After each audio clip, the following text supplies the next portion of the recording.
তাহলে আজকে একটা গল্প বলে শোনাবো, আমাদের ছোটবেলার কাহিনী, গল্প, মজাদার গল্প।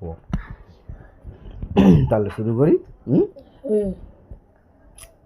আমরা তখন ছোট ছিলাম, তখন ওই 3 কিংবা 4-এ পড়ি। আমি আর সুনীল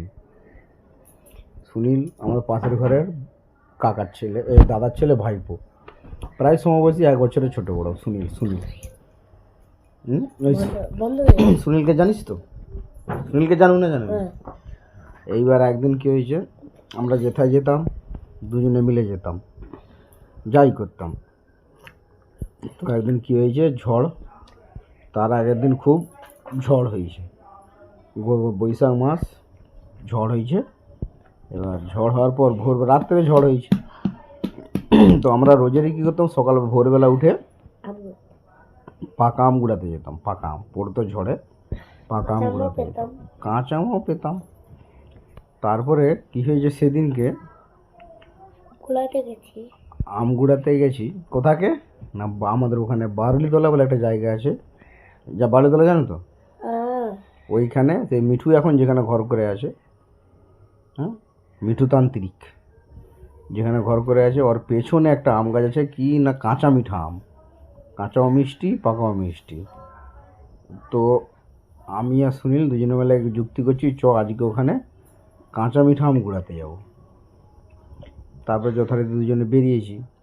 আর ওইখানে তার আগে কিছুদিন কতগুলো ছেলে ঢিল ফিল মেরে ওদের কাঁচা আম পেড়ে নিয়ে এসছে। তো সেই হিসাবে যে গাছ মালিক, যাদের আম গাছ, সে খুব রেগে আছে, বলছে একবার ধরতে পারলে খুব মারবো, যাদেরকে ছানাগুলোকে ধরতে পায়।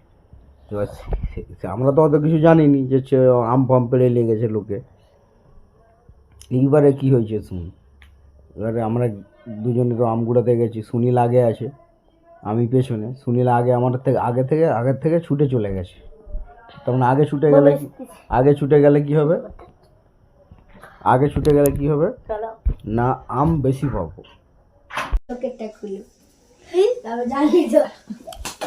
চিকু কি পথ কালা কালা পঁদর। গল্প শুনতে শুনতে হিসু পেয়ে গেছে। হিসু করতে গেলে ওসব গল্প শোনা যাবে না, আর বলা হবে না গল্প।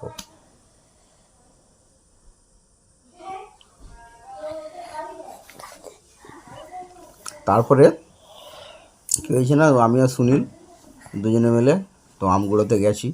ও আগে আছে, ওকে আগে ছুটে গিয়ে, একটা খাল টপকে ঝোপ জঙ্গল আছে, ঝোপঝাড় পেরিয়ে চলে গেছে আম বাগানের গোড়ায়। এবার আম বাগানের গোড়ায় যে গেছে, আর সেই লোকটা যাদের আম গাছ, সে জানতো যে কালকে ঝড় হয়েছে, মানে যেই ছানাগুলো আম পেড়েছে ওরা নিশ্চয়ই আজকেও আম গুঁড়াতে আসবে। সেই হিসাবে কী করেছে, যে গাছের মালিক ওই পালেদের, ওখানে পালপাড়া আছে, পালেদের সে লোকটা প্রচুর খচ্চর। সে কী করেছে, গাছের গোড়ায় চুপচাপ লুকিয়ে বসে আছে। সুনীল তো অত জানেনি যে গাছের গোড়ায় সে লুকিয়ে বসে আছে। আমি ধর সুনীলের থেকে মিনিমাম 10 হাত দূরে আছি, ও একটু আমার চেয়ে লম্বা, তো ও আগে লম্বা ঠ্যাং ফেলিয়ে ছুটে চলে গেছে, গিয়ে 2-4টা আম গুঁড়িয়েও গুঁড়ে নেওয়ার পরে সে লোকটা জঙ্গলের ভিতরে, মানে ঝোপের ভিতরে একটা লুকি ছিল, সুনীল গাছ খোপাং করে ধরেছে। সুনীলকে ধরেই দুম করে সুনীলকে এবার পিঠে কিল দিচ্ছে, দুম করে। সুনীল বলছে ও মাগো মরে গেলাম গো, দুম করে কিল দিচ্ছে।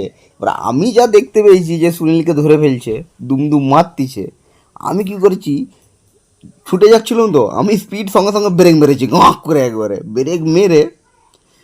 সামনে একটা জঙ্গল ছিল, সেই সারা জঙ্গলে লুকিয়ে গেছি, ঝোপের মতো ছিল, লুকিয়ে গেছি আমি।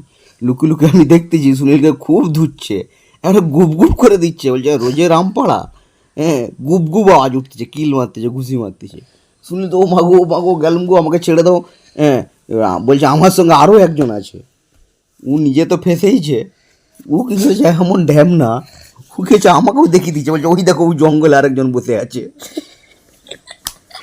এবার আমার দিকে যা তেড়ে এসছে ধরতে, কোন শালা থাকে, এক লাম মারছে, একবারে মিনিমাম 5 হাত লাম মেরেছে, একবারে এক দৌড়, ছুট দৌড় একদম, যা ছুটতে বলছে, একদম যা ছুটতে বলছি সোজা ছুটেই যাচ্ছে, সোজা এসে একবারে ক্লাবের সামনে এসে দাঁড়িয়েছি।